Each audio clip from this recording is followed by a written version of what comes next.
안녕하십니까.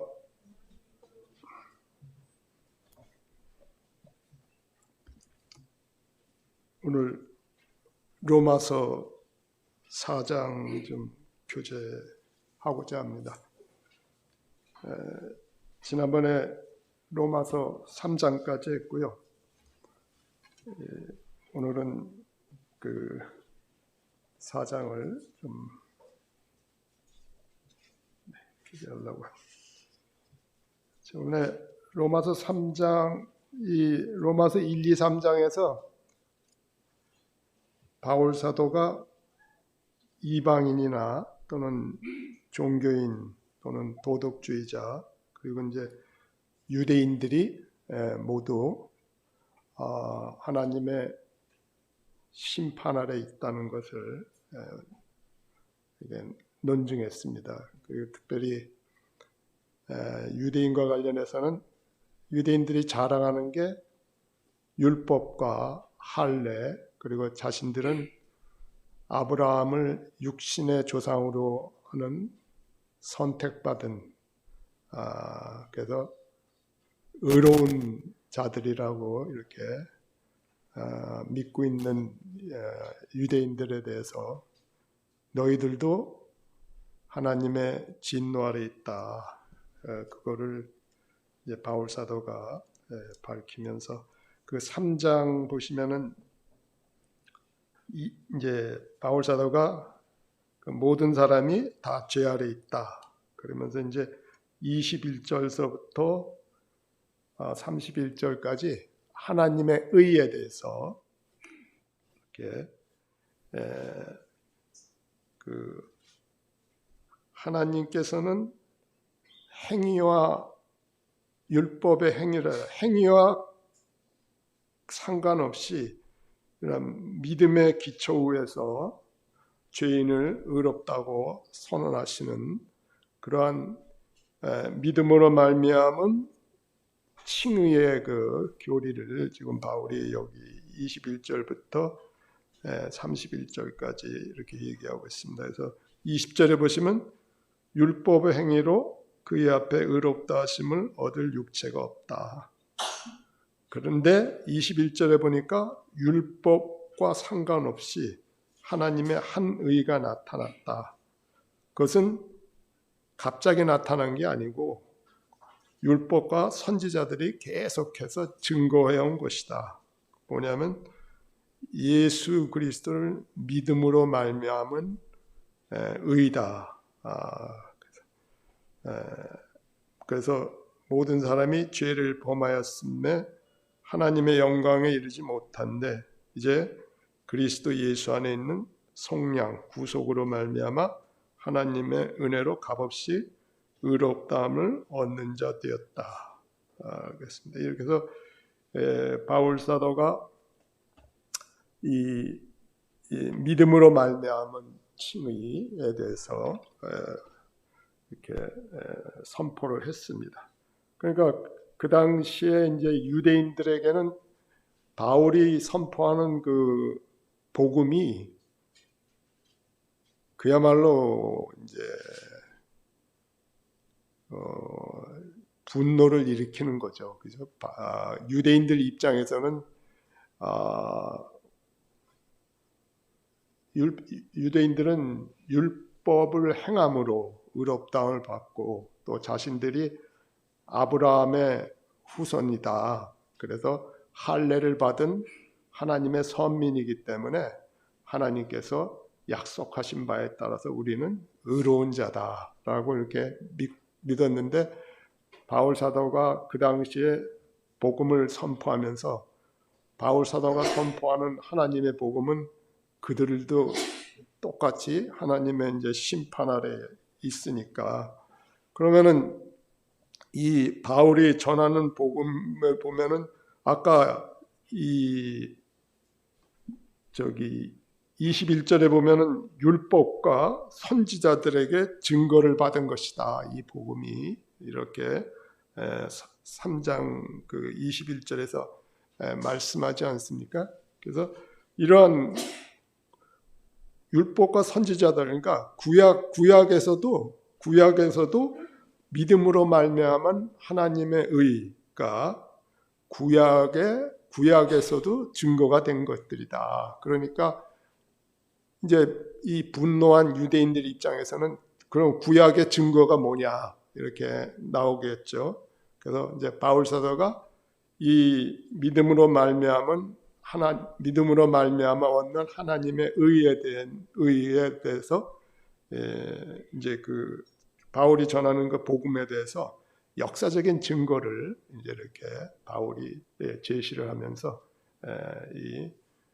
오직 의롭다함을 얻는 것은 이제 오직 믿음으로 말미암는다는 것을 4장에서 구약의 이스라엘의 역사 가운데서 특별히 아브라함과 다윗을 이렇게 제시하면서 이 하나님의 의는 행위로 말미암은 것이 아니고 오직 믿음으로 말미암은 것이라는 것을 이렇게 4장에서 이렇게 변증하고 있습니다. 그래서 이러한 이 구약 성경이 이 복음을 확증하는 예로 이제 아브라함과 다윗을 그 예로 제시하면서 구약의 복음과 바울이 전하는 그런 복음은 동일한 것이다. 뭐냐면 의롭다함을 받는 것은 오직 믿음으로 말미암은 것이다. 그러면서 바울이 특별히 여기서 아브라함의 예를 이렇게 제시한 것은 이 두 가지 목적이 있었습니다. 그것은 칭의는 할례와는 아무 상관이 없다. 유대인들이 철딱같이 믿었던 그들의 그런 믿음의 근거를 아주 뒤집어 놓는 할례와는 아무런 상관이 없고 유대인이 할례자든 무할례자든 오직 믿음으로 말미암고 아브라함은 할례자의 조상이 아니고 무할례자의 조상이다. 무할례자 중에서 믿는 자에게도 조상이 된다라는 것을 이제 여기서 가리키고 있고, 또 그러한 하나님께서 믿음으로 말미암은 그러한 약속은 그러니까 하나님께서 그러한 약속하신 것, 아브라함을 통해서 약속하신 것은 오직 믿음으로 말미암은 것이고 하나님의 은혜에 의한 것이다라는 것을 이제 이렇게 밝히고 있습니다. 그러니까 1절서부터 한번 보겠습니다. 로마서 4장 1절서부터요. 그런즉 육신으로 우리 조상인 아브라함이 무엇을 얻었다 하리요. 그러니까 이제 바울도 자신을 이제 유대인과 같이 육신으로 우리 조상인 아브라함이 무엇을 얻었다 하리요. 이 아브라함과 다윗을 여기서 예를 제시하는 것은 아브라함은 뭡니까? 율법을 하나님께서 율법을 주시고 할례를 명령하시기 이전에 믿고 의롭다함을 받은 사람이죠. 그러나 이제 다윗은 율법이 주어지고 할례의 명령을 받은 그 훨씬 이후의 사람이죠. 그래서 이 무할례자들에 대한 아브라함이 무할례자들의 믿음의 조상이라는 것을 이렇게 제시하기 위해서 이렇게 아브라함을 이렇게 들고 있습니다. 2절에 보니까 만일 아브라함이 행위로서 의롭다 하심을 받았으면 자랑할 것이 있으려니와. 그 당시 이제 유대인들은 자신들의 조상 아브라함이 행위로 의롭다함을 받았다고 이렇게 믿고 있었어요. 그래서 바울은 그것에 대해서 여기 만일 아브라함이 니들이 믿는 대로 아브라함이 행위로서 의롭다 하심을 받았으면 자랑할 것이 있겠지만 그 자랑할 것을 찾아봐라. 어디에도 없다. 라는 것을 지금 얘기하고 있습니다. 하나님 앞에서는 없느니라. 그러니까 아브라함이 의롭다함을 받은 것이 행위에 의한 것이라면 아브라함에게 그 자랑할 근거가 있지만 성경에 어디에도 아브라함이 그 행위로 의롭다게 된 것을 자랑할 수 있는 어떠한 근거도 성경에서는 언급하지 않는다 이거죠. 그러면서 아브라함이 의롭다함을 받았다는 그 구절이 처음 아브라함이 의롭다함을 받은 게 어디에 나옵니까? 15장에 나오죠. 15장에 이 15장 6절에서 그거 3절에서 그 15장 6절을 인용하고 있습니다. 그래서 이제 여기서 바울이 무슨 표현을 쓰냐면은 성경이 무엇을 말하느냐. 그래서 성경을 의인화해 가지고 성경을 의인화해서 성경이 무엇을 말하느냐. 왜냐하면 유대인들도 성경의 권위를 인정하기 때문에 너희들도 성경의 권위를 인정하는 거니까 자 그러면 성경이 어떻게 말하느냐. 아브라함이 의롭다함을 얻은 것에 대해서 과연 행위로 의롭다함을 얻었는지 성경이 어떻게 말하느냐. 너희도 성경이 하나님의 말씀이고 하나님의 권위가 담긴 그러한 것이라는 것을 너희도 인정하고 있으니까 우리가 성경에서 그 증거를 찾아보자. 그랬더니 그러면서 창세기 15장 6절을 인용하죠. 아브라함이 하나님을 믿음에 그것이 그에게 의로 여겨진 바 되었느니라. 여기 무슨 이제 아브라함의 행위가 있습니까? 여기 아무런 근거가 없죠. 그죠? 그러니까 그 바울은 이제 이러한 성경을 통해서 아브라함이 의롭다함을 받은 것은 행위로 의한 것이 아니고 오직 믿음으로 말미암은 것이라고 그러면서 4절에 보니까 일하는 자에게는 그 싹이 은혜로 여겨지지 아니하고 보수로 여겨지냐. 일하는 자가 뭘 말합니까? 행위로 의롭다함을 의롭게 되고자 하는 자를 말하죠. 그의 행위의 대가로 의를 요구하는 자를죠. 일하는 자에게는 그 삭시, 마땅히 받아야 할 삭시, 은혜가 아니고 보수로 받는 것이죠. 그 삭시 보수로 여겨지거니와 했습니다. 그래서 이럴까 행위로 의롭게 되고자 하는 자들은 하나님을 뭘로 만드는 겁니까? 은혜와 긍휼의 하나님을 뭐로 만들어요? 빚쟁이로 만드는 겁니다. 하나님이 일한 자의 수고, 공로에 대해서 대가를 지불해야 하는 그러한 빚쟁이, 채무자로 만드는 것이죠. 세상 종교의 특징이 뭡니까? 세상 종교의 특징은 그들이 신이 전부 뭡니까? 빚쟁이입니다. 빚쟁이. 세상의 종교는 모두 뭡니까? 구원은 행위로 구원받는다고 세상의 종교가 주장하는 것은 세상의 종교들의 구원은 전부 행위입니다. 행위.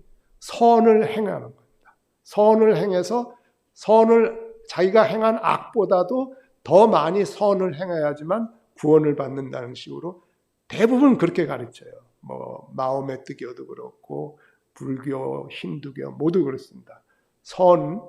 그야말로 세상에 있는 모든 종교는 그들의 신이 빚쟁이가 되는 겁니다. 여기 4절 말씀 보면 일하는 자에게는 그 싹시 은혜로 여겨지지 아니고 보수로 여기지. 하나님께서는 긍휼과 은혜를 베푸셔서 죄인들을 그러한 행위와 상관없이 구원하시는 그러한 정말 은혜의 하나님, 세상 어느 종교에 우리 여호와 하나님 같은 그런 하나님이 참 하나님이 계시겠냐. 유일하고 참되신 하나님. 세상의 모든 종교들은 그들의 신을 빚쟁이로 만드는 그러한 것입니다. 5절에 보니까 일을 아니할지라도 경건하지 아니한 자, 경건하지 아니한 자, 그러니까 죄인들을 말하는 거죠.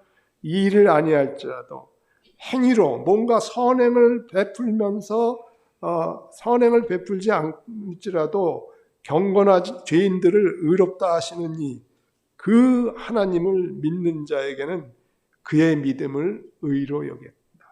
의로 여겼습니다. 예? 여기서 이제 여기다, 이 여기다라는 말이 이제 그 그리스어로 이제 로기조마이라고 해서 일종의 회계 용어입니다. 회계 용어, 은행에서 쓰는 그런 용어죠. 그래서 이런 뭐 장부에 기입하다 이런 뜻을 가지고 있습니다. 그래서 여기서 이제 이 일을 아니할지라도 경건하지 않은 자를 의롭다 하시는 일을 믿는 그 믿음을 그러니까 이건 쉽게 설명드리면 우리가 은행에 가서 돈을 이렇게 입금을 하면은 내 통장 계좌에 뭐가 들어옵니까? 돈의 액수만큼 그 계좌에 금액이 이렇게 기입됩니다. 그와 같이 하나님의 하나님의 약속을 믿는 믿음을 하늘에 있는 은행에다가 이렇게 맡길 때 그 은행에서는 그 사람의 믿음을 받아서 그의 계좌에 뭐를 이렇게 기입한다는 거예요. 하나님의 의를 기입한다는 거죠. 이제 쉽게 설명드리면 그런 의미죠. 그래서 6절에서 8절까지는 이제 다윗의 예를 듭니다. 다윗이 그 바세바와 간음한 후 또 그 남편을 죽이죠. 살인. 그러니까 바울이 이제 다윗이 간음죄와 살인죄를 범한 후에 그런 회개하면서 쓴 그 시편 32편을 이제 인용할 때 1, 2절을 인용할 때 인용합니다. 그러면서 일한 것이 없이 하나님께 의로 여기심을 받은 사람의 복에 대해서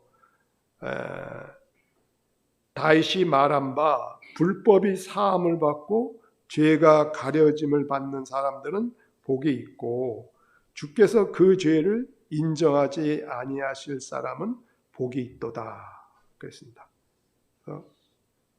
일한 것이 없고 그러니까 행위와 아무 상관없고 행위와 아무 상관없이 하나님께 의로 여기심을 받은 사람 뭡니까?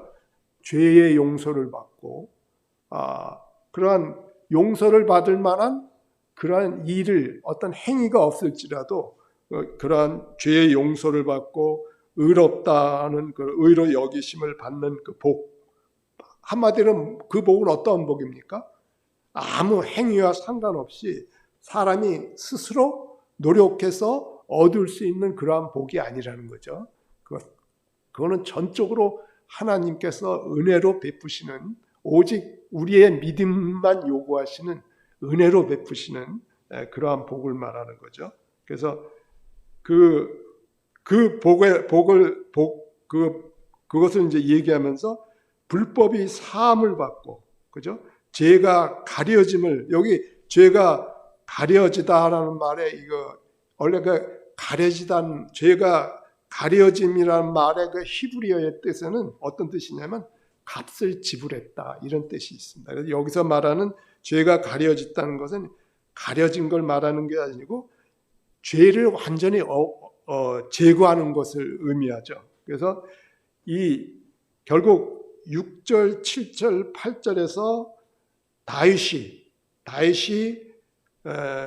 고백하는 것은 다윗이 시편 32편에서 고백한 건 뭐냐면 자기 죄의 빚을 자기가 갚지 않는 사람의 그 복됨 이것을 이제 얘기하는 거죠. 여기 8절에 죄를 인정하다 할 때 그 인정하다가 아까 여기다하고 같은 그런 단어입니다. 로기조마이를 쓰고 있죠. 그래서 내 계좌에 있는 죄를 그리스도께로 옮겨주시고, 그래서 내 계좌에는 하나님의 의를 넣어주시는, 나의 믿음으로 말미암아 나의 계좌에 있는 죄를 그리스도로 옮겨주시고, 그건 이제 전가라고 하는데, 그런 믿음으로 말미암은 칭의에 대해서 다윗을 통해서 그것들을 지금 이렇게 보여주고 있습니다. 그래서 6절에서 8절, 6절, 7절, 8절에서 다윗을 예를 들어서 바울이 가르치는 거는 뭐냐면, 하나님은 죄를 용서해 주실 뿐만 아니라 행위와 상관없이 그분의 의를 죄인에게 전가해 주시는 분이시다. 그러니까 유대인들이 가장 존경하는 사람이 누굽니까? 다윗입니다. 다윗. 아브라함, 모세, 다윗이 최고입니다. 다윗. 저희가 그 회사에 근무할 때 저희 이제 회사에 이제 외국인들이 많이 근무했습니다. 같이 이제 기술 개발하려고. 네, 외국인이 수십 명 있었죠. 그 중에 이제 유대인이 있었어요. 그래서 제가 특별히 유대인하고는 아주 가깝게 사귀었어요. 일부러. 유대인한테는 뭔가를 좀 배우려고, 유대인들이 어떤 자들. 근데 불행하게도 유대인은 세 가지 부류가 있습니다. 하나는 굉장히 보수적인, 그야말로 그 영화에 나오는 거 까만 모자 쓰고 막 수염 기르고 까만 옷 입고 그러한 아주 전통적인 보수적인 유대인들이 있고, 또 중간 유대인이 있고, 굉장히 리버럴한 자유로운 유대인들. 유대인은 어머니가 유대인의 혈통이면은, 그 어머니가 유대인이면 그 어머니에서 난 자녀들은 다 유대인입니다. 그러니까 이 세 번째 자유로운 유대인들은 그분이 외국인이, 우리 회사에 근무하는 외국인이 그 세 번째 부류에 속한 분이에요. 그래서 보니까 이분이, 놀라지 마십시오, 모세오경을 잘 몰라요. 기가 막힙니다. 모세오경을 잘 몰라요. 참 창세기 조금 알고 성경을 자기네들 저기 역사를 몰라요. 놀라지 마세요. 대부분의 시편이 다윗이 쓴 것도 몰라요. 그러면서 저한테 거꾸로 물어봐요. 넌 왜 남의 나라 역사를 이렇게 많이 아느냐? 거꾸로 저한테 그래요. 너 뭐 이렇게 남의 나라 역사를 이렇게 열심히 아느냐? 그러면서 뭘 얘기하냐면, 행위로 이 신약 성경에 나오는 그 말씀 그대로예요. 이 사람들은 행위로만 죄를 안 지면 돼요. 마음으로 짓는 죄는 죄로 인정을 안 받아요. 인정을 안 해요. 그러니까 마음속으로 간음을 했죠. 주님이 그것도 간음죄죠. 근데 이 사람들은 아니에요. 유대인들은 그렇게 생각 안 해요. 행위로만 안 하면은 그건 죄가 아닌 거죠. 그리고 그 유대인 그분은 지옥도 안 믿어요. 지옥은 없대요. 그거는 도덕적으로 가르치는 거라 이거예요. 예? 착하게 살라고 그렇게 가르치는 거지 실제적으로 지옥은 없다는 거예요. 그래서 제가, 그럼 히틀러는 뭐냐? 사람을 그렇게 많이 죽이고. 그랬더니 그는 히틀러한테 지옥은 뭐냐? 히틀러 같은 사람이 지옥에 안 가면 그거 어떻게 하나님이 그런 공의로운 하나님이라 할 수 있냐 했더니, 히틀러도 지옥을 경험했다는 거예요. 왜냐면 히틀러는 죽고 나서 후대 사람들이 히틀러를 계속 욕한다는 거예요. 그게 그 죄에 대한 보응을 받고 있는 게 그런 거라 이거죠. 그러면서 지옥은 실제적으로 없다. 뭐 이렇게 그 유대인들이 아주 리버럴한 유대인들은 그래요. 정말 몰라요. 구약 성경도 잘 모르고요. 시편 같은 것도 잘 모르고 시편 23편 그런 거 잘 몰라요. 근데 6월절 때 제가 자기 집에서 6월절을 한다고 해서 궁금해서 갔죠. 그랬더니 완전히 엉터리예요. 그러니까 뭐 이렇게 먼지 제거하는 것처럼 이렇게 막 청소하는 뭐 이렇게 행위를 한번 하고 뭐 하여튼 엉터리예요, 엉터리. 정말 엉터리로 하더라. 근데 유대인들이에요, 유대인. 자기는 그 아주 그 유대인이라는 그 자긍심이 굉장히 하죠. 하여튼 9절 보겠습니다. 그 당시 유대인들의 생각이 뭐냐면은 하나님의 칭의는 택한 백성, 할례 받은 자들에게만 주어진다고 그랬습니다.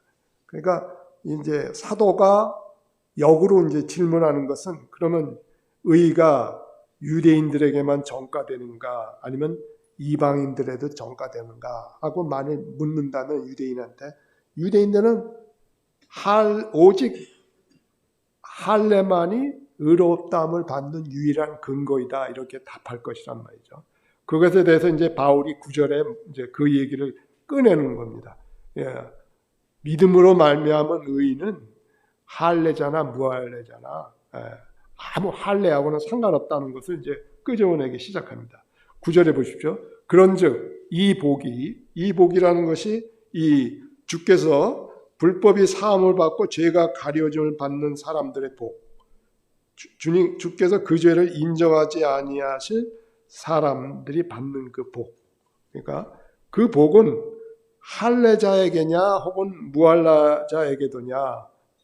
무릇 우리가 말하기를 아브라함에게는 그 믿음이 의로 여겨졌다 하노라. 그런즉 그것이 어떻게 여겨졌느냐. 아브라함이 믿음으로 의롭다함을 받은 것이 언제냐. 아브라함이 할례를 받은 후에냐, 할례 받기 전이냐. 할례를 받은 후에 의롭다함을 받은 게 아니다. 10절에 보니까 할례를 받지 않았을 때 의롭다함을 받았다. 그러니까 아브라함이 의롭다함을 받은 게 창세기 15장 6절이죠. 할례는 언제 나옵니까? 17장에서 나오죠. 할례는 17장에서 나오죠. 할례는 17장이에요. 아브라함이 의롭다함을 받은 창세기 15장 6절에서 의롭다함을 받을 때 아브라함의 나이가 몇 살입니까? 85세예요. 그리고 17장에서 이 할례 그 언약을 맺은 후에 자기와 가족들에게 남자들에게 할례를 한 거는 99세 때예요. 99세 때. 그러니까 할례를 하는 건 아브라함이 의롭다함을 받고 나서 14년 후에 일어난 것이죠. 14년 후에 일어난 것이죠. 그죠? 14년 후에 일어난 것이죠. 11절에 보니까 그가 할례의 표를 받은 것은 무할례 시에 믿음으로 된 의를 인친 것이니 그랬습니다. 그러니까 할례를 받지 않았을 때 창세기 15장 6절에서 믿음으로 의롭다함을 받은 그 인친 것이다. 그 표다 이거지. 그러니까 아브라함이 그 어떤 할례라는 것이 그 의롭다함을 받았다는 그 표시로 하나님께서 명령하셔갖고 그 명령에 순종해서 14년 후에 그러한 받은 그 표시라는 거죠. 그리고 믿음으로 된 의를 인친 것이다.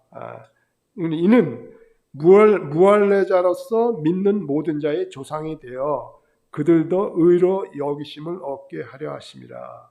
그러니까 할례를 받기 전에 아브라함이 믿음으로 의롭다함을 받은 것은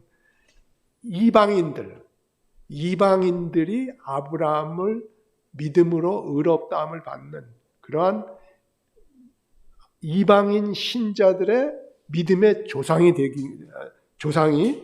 된다. 아브라함이 조상이 되기 위한 것이다라는 것을 지금 11절이 그거를 얘기하고 있는 것입니다.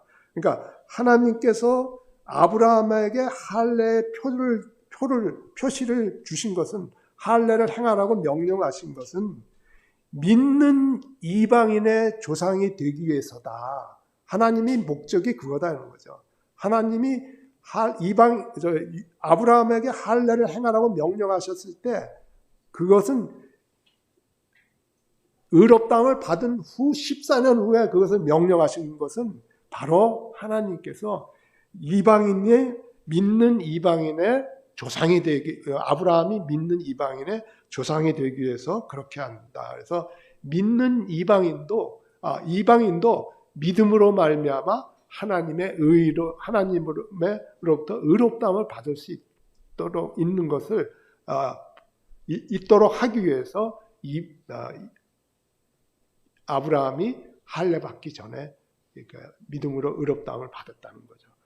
그것뿐 아니라 11절은 또 뭐를 얘기냐면은 할례자의 조상이 또한 할례자의 조상이 됐다. 믿음으로 의롭다함을 받는 할례자의 조상이 되는데 곧 할례 받을 자에게뿐 아니라 우리 조상 아브라함이 무할례 시에 가졌던 믿음의 자치를 따르는 자들에게도 그러하니라 그랬습니다. 그러니까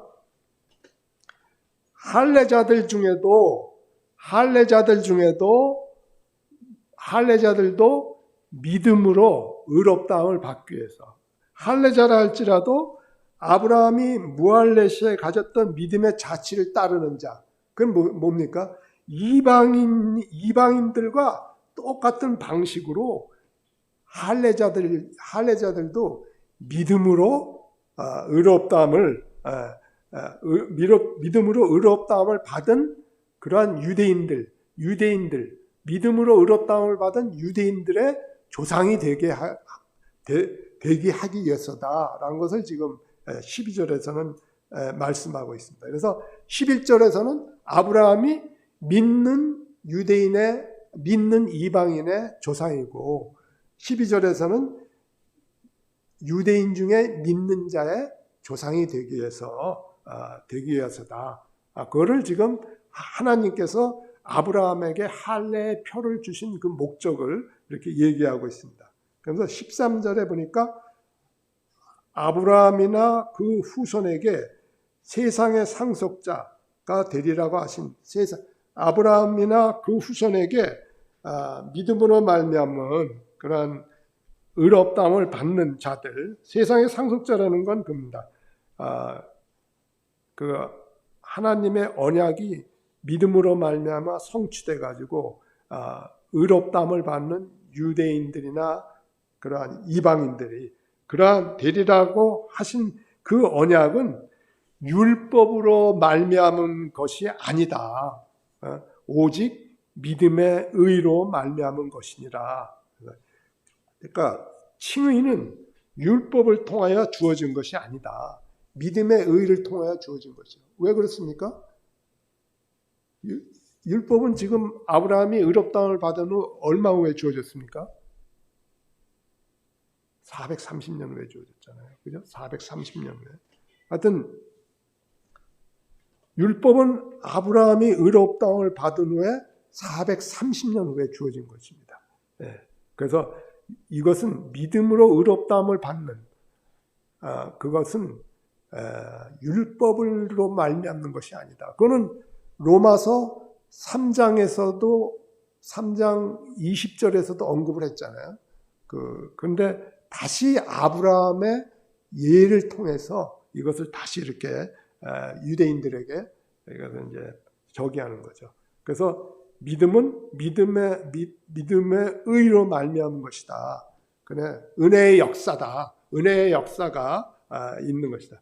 14절에 보니까 만일 율법에 속한 자들이 상속자이면 믿음은 헛것이다. 그러니까 의롭다함을 받는 복이 율법을 행해서 율법의 행위에 근거한 것이라면 믿음은 헛것이 되는 거다 이거죠. 그리고 약속은 파기됐다.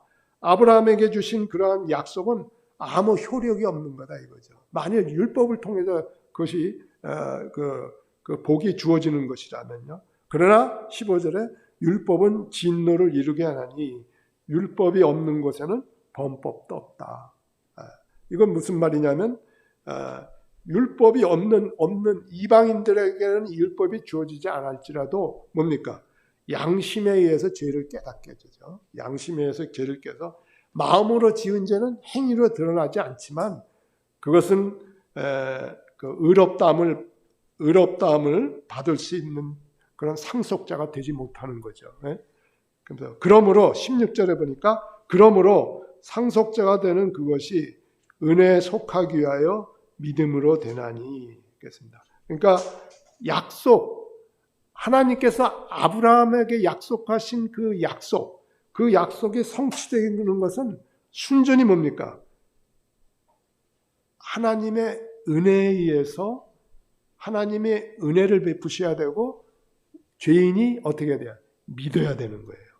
항상 제가 지난 시간에 은혜의 전치사는 뭐라 그랬습니까? 은혜의 전치사는 by, 믿음의 전치사는 through라고 했어요. through. 그래서 항상 이 하나님의 약속이 성취돼서 의롭다함을 받으려면은 하나님의 약속을 믿음으로 취해서 그 약속이 성취돼서 세상의 상속자, 의롭다함을 받는 자가 되는데 그 약속에서부터 성취되는 그 과정에 필요한 것이 뭐냐? 우리의 믿음이라는 거예요. 믿음. 근데 우리의 믿음만 가지고는 안 되고 하나님의 은혜가 역사해야 된다는 거죠. 하나님의 은혜가 역사해야 된다. 은혜에 속하기 위하여 믿음으로 되나니 이는 그 약속을 그 모든 후손에게 굳게 하려 하심이라. 율법에 속한 자, 그러니까 유대인에게뿐만 아니라 아브라함의 믿음에 속한 자 이방인에게도 그러하니 아브라함은 우리 모든 사람의 조상이라. 그러니까 한마디로 말하면 뭡니까? 하나님 앞에 의롭다함을 받는 것은 어떤 율법의 행위라든지 우리 사람의 공로, 수고 이런 것이 아니고 뭡니까? 철저하게 뭡니까? 하나님의 약속을 믿는 믿음, 그리고 하나님의 은혜로 말미암은 것이다. 이것을 지금 이제 바울 사도가 얘기하고 있는 것입니다. 그러니까 약속을 그 복을 받는 상속자들은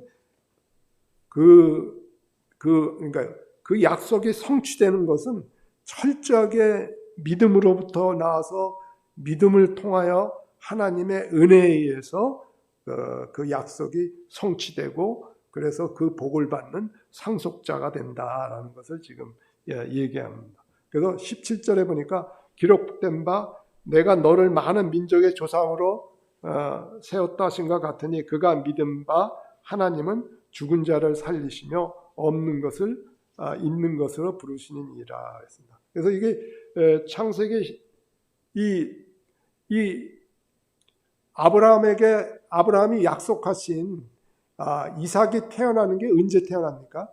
창세기 21장에서 태어나죠. 100세 때 태어납니다. 100세 때 태어나죠. 근데 그때는 사라가 90세죠. 그래서 그때 그 17장에 보면은 그 약속을 창세기 17장에 보면은 하나님께서 할례의 언약을 맺으시면서 명령하실 때 그때 아브라함이 웃어요. 아브라함이 웃습니다. 왜냐면 아브라함이 왜 웃습니까? 자기는 육체적으로 죽은 사람인데 이런 죽은 몸에서 어떻게 이삭이 나올 수 있느냐, 약속의 자손이 어떻게 나올 수 있느냐.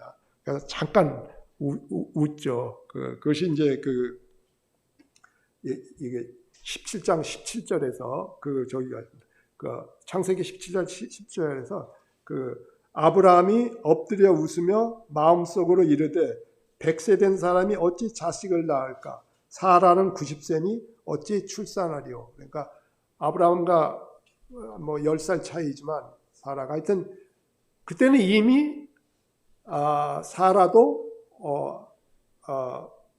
아기를 못 낳는 그러한 육체적으로 죽어 있는 몸이죠. 그러나 17절에서 보면 기록된 바 내가 너를 많은 민족의 조상으로 세웠다 하신 것 같으니 아브라함이 믿은 바 아브라함은 하나님을 어떻게 믿었냐면 죽은 자를 살리시는 하나님으로 믿은 거예요. 비록 그들의 나이가 그들에게서 새로운 생명이 태어날 수 있는 그런 몸이 아니지만 아브라함이 믿었다는 거죠. 그래서 18절에 보니까 아브라함이 바랄 수 없는 중에 바라고 믿었으니 이는 네 후손이 이같으리라 하신 말씀대로 많은 민족의 조상이 되게 하심이라. 바랄 수 없는 중에 육체적으로 다 죽어 있는 그냥 그 새로운 생명을 태어날 수 있는 그런 게 아니고 죽은 몸 아무런 능력이 생명을 낳을 수 있는 능력이 없는 그러한 바랄 수 없는 중에 바라고 믿었다는 거죠. 그리고 19절에 보니까 그가 100세나 되어 자기 몸이 죽은 것 같고 사라의 태가 죽은 것 같음을 알고도 믿음이 약하여지지 아니하였다. 그랬죠. 그러니까 이러한 그리고 그 20절에 보니까 믿음이 없어 하나님의 약속을 의심하지 않고 믿음으로 견고해져서 하나님께 영광을 돌렸다. 그렇습니다. 근데 한 가지 우리가 아브라함이 이삭을 얻은 것이 21장입니다. 창세기 21장. 그리고 15장에서 의롭다함을 얻고 16장에서 아브라함이 하가를 통해서 이스마엘을 얻습니다. 그거는 어떻게 믿음의 행위라고 볼 수 없죠. 그죠? 근데 17장에서 할례의 언약을 하나님께서 맺으시면서 명령을 하신 때 저희가 웃어요. 아브라함이 아까 여기 읽었듯이 웃어요. 그러니까 잠깐 그가 약간 그 상황이 황당했으니까 잠깐 웃죠. 그리고 이제 창세기 18장에는 3명의 천사들이 찾아오죠. 천사에 찾아서 다시 한번 사라에게서 이삭이 태어날 거를 말씀할 때 그때는 또 누가 속으로 웃습니까? 사라가 속으로 웃어요. 사라가 속으로 웃어요. 그래서 아브라함이 21장에 이삭이 태어날 때까지 15장서부터 21장 사이에 아브라함이 뭐 엄청난 믿음을 가진 자라고 이렇게 성경이 이렇게 계시하지는 않아요. 그러니까 아브라함이 비록 여기 그러니까 우리가 이것을 해석할 때 20장에 보니까 믿음이 없어 하나님의 약속을 의심하지 않고 믿음으로 견고하여져서 그랬습니다. 이거는 뭐냐면 아브라함이 그냥 처음부터 끝까지 철두철미하게 그런 조금도 의심을 하지 않고 철두철미하고 아주 100% 믿음의 사람으로 살았다는 것을 의미하는 그런 것을 말하고 있는 건 아닙니다. 그러니까 아브라함에게도 그러한 연약한 점이 많이 있었어요. 아까 말씀드린 대로 하갈에게서 이스마엘을 얻고 웃기도 하고 그러나 그럴 때마다 다시 아브라함은 믿음으로 돌아섰고 하나님께서는 여러 차례에 걸쳐서 그에게 약속을 재확인시켜 줍니다. 그래서 이러한 과정을 통해서 이제 20절에 들어서는 믿음으로 견고해지게 되는 거죠. 그것은 이러한 그런 약간의 그러한 과정을 거치면서 믿음으로 견고해져 왔고 21절에 보면은 아브라함의 믿음에 대해서 놀라운 이런 증언의 말씀이 나옵니다. 그가 약속하신 그것을 또한 능히 이루실 줄을 확신했다는 거죠. 아브라함이 그러니까 이 15장의 사건과 17장의 사건을 통해서 아브라함은 그 하나님의 약속을 의심하지 않고, 그러니까 약간의 그런 웃음도 있었고 그랬지만 그런 것들이 믿음의 근본을 흔들거나 불신하는 그런 건 아니었고, 불신에 의해서 어떤 결정을 내리고 그런 게 아니고 믿음의 힘을 얻어서 계속해서 하나님께 이렇게 영광을 돌리는 그러한 삶을 살았다는 것을 21절이 약속하신 그것을 또한 능히 이루실 줄을 확신하였다라고 이렇게 하면서 아브라함의 믿음의 삶에 대한 모든 것을 요약해서 이렇게 21절로 이렇게 했습니다. 그래서 아브라함이 충만한 확신 가운데 하나님께서는 그분이 약속하신 것을 반드시 이루시는 분이라는 그런 믿음을 가졌기 때문에 21장에서 이삭을 낳고 22장에서는 어떻게 됩니까? 아브라함의 믿음의 절정에 달하는 건 뭐죠? 그 아브라함의 그 믿음을 증거하는 것이 뭡니까? 모리아산에서 이삭을 바치는 게 21장, 22장에 나오지 않습니까? 그러니까 그러므로 22절에 그러므로 그것이 그에게 의로 여겨졌느니라는, 이거는 15장 사건과 17장 사건을 말하는 것이지 뭐 22장 사건을 얘기하는 건 아니죠. 그러므로 그것이 그에게 의로 여겨졌느니라 그랬습니다.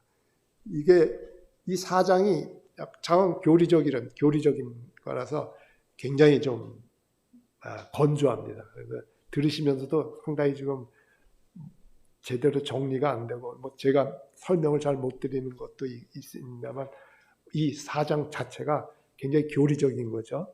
그래서 제가 이게 주일날 교제를 안 하고 지금 수요일날 교제하는 겁니다. 이게 굉장히 건조하기 때문에 제가 일부러 이렇게 수요일날 교제하고 있습니다. 하여튼 이 4장의 요점은 그겁니다.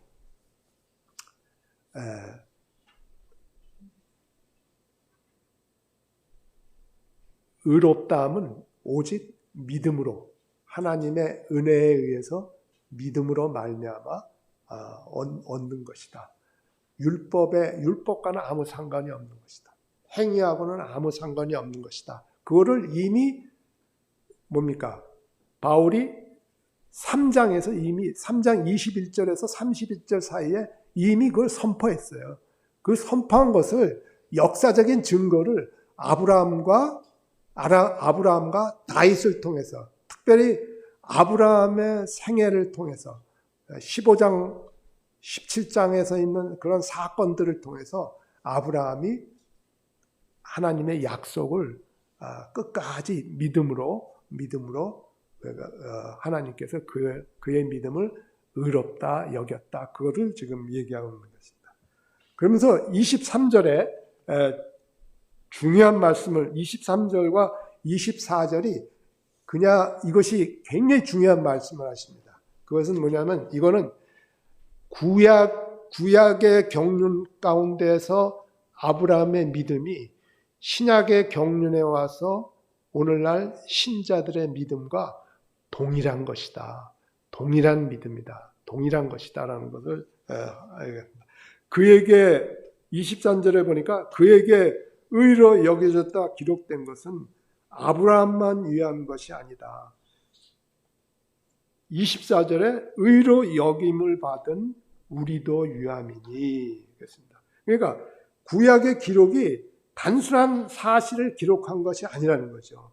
구약과 신약에 있는 모든 민자들을 위해서 하나님께서 계획하시고 그러한 것들을 기록하게 하셨다는 거죠. 그래서 신약 신자에게도 구약에서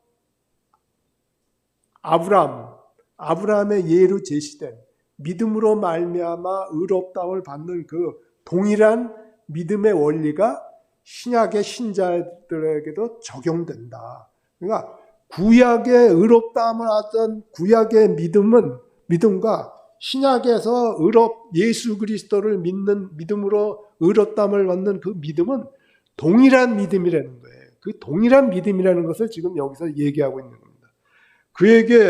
아브라함에게 의로 여겨졌다 기록된 것은 아브라함만 위한 것이 아니고 의로 여기심을 받을 우리도 위함이니 아브라함은 하나님의 약속을 믿었지만 우리는 예수 그리스도의 죽으심과 부활하심, 십자가에서 이루어진 그분의 구속의 역사를 우리가 믿음으로 우리가 의롭다함을 받는 거다.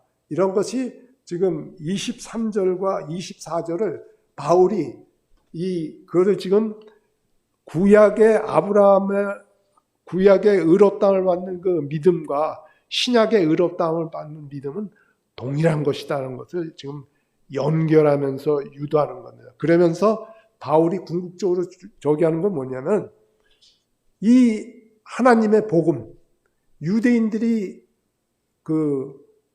거부하고 적대시하는 이 하나님의 복음이 참 복음이라는 것을 그들의 구약의 역사를 통해서 이렇게 그래서 신약의 예수 그리스도 하나님의 예수 그리스도로 말미암은 하나님의 복음을 연결해 주는 거죠. 그러면서 25절에 뭐라고 얘기하고 있습니까?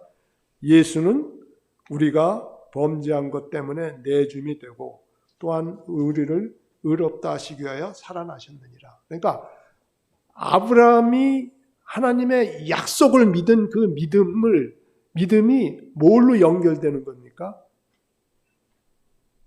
신약에 믿는 이들이 어떻게 의롭다함을 받았냐면 예수 그리스도의 죽으심과 죽은 자 가운데서 부활하신 그 부활.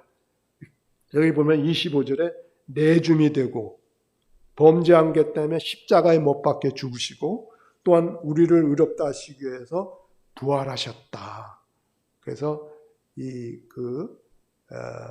그래서 신약이나 구약이나 오직 믿음으로 말미암아 하나님의 은혜로 의롭다함을 얻는 것이다 라는 것을 바울 사도가 그거를 3장 21절에서 32절 사이에 선포됐던 그 복음의 진리를 이스라엘의 역사 가운데 아브라함과 다윗을 통해서 다시 그것을 예를 들어서 설명해 주면서 아브라함의 믿음과 신약에 믿는 자들의 믿음은 같은 것이다. 아브라함이 하나님의 약속의 말씀을 믿은 것은 곧 우리가 신약의 신자들이 그리스도께서 십자가에서 죽으시고 부활하신 것을 믿는 거랑 같은 것이다. 그래서 구약의 성도들은 앞에 일어날 십자가 사건을 바라봤고 신약의 신자들은 뭡니까? 과거에 일어났던 십자가 사건을 돌아보는 거다. 그러면서 그것은 동일한 거다. 결국은 십자가의 그리스도의 죽으심과 부활하심에 관한 믿음이 그것을 바라보는 것이다라는 것을 얘기하고 있죠.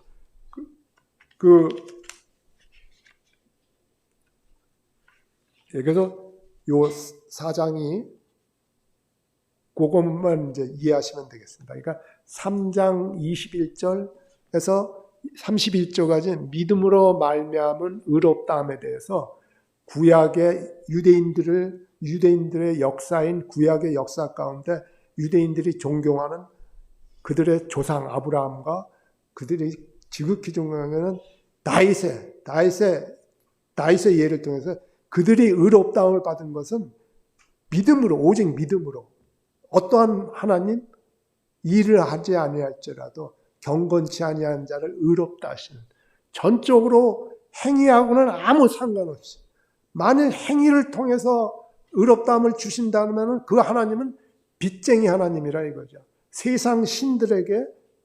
세상에 있는 신들로 전락하는 거죠.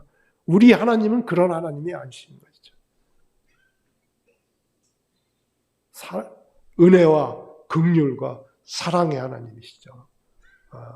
공의와 의의 하나님이시면서 그것을 이렇게 보여주고 있습니다. 좀 이 4장 자체가 워낙 이건 교리적인 거라서